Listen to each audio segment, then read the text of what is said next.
ఒక అందాన్ని ఇంత దగ్గరగా చూడడం నాకు ఇదే మొదటిసారి. చూడగానే నచ్చే అందం అంటే ఇదేనేమో. ఈ మాట ఇప్పటికీ ఎంతమంది అమ్మాయిలతో చెప్పావు? మరి ఇంటి పని వంట పని వచ్చు కదా? తినడం వచ్చు. బాగానే మాట్లాడుతున్నారే, ఎంతవరకు చదువుకున్నారు? ఏ అదవరా నీకు ఈ క్వశ్చన్స్ అడగమని చెప్పింది? మీరు నాకు బాగా నచ్చరు. ఆడపిల్ల ఆశపడటానికే కానీ అభిప్రాయం చెప్పుకోవడానికి పనికిరాదు కదండి.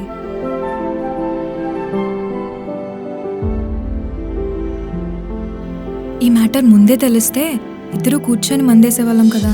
కాఫీ ఏంటి కామన్గా చిరాగ్గా.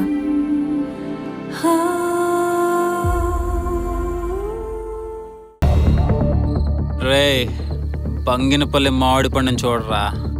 ఆగండి బాస్, చందా లేదేం లేదు పాపా. ఏంటి బే చూస్తున్నావు?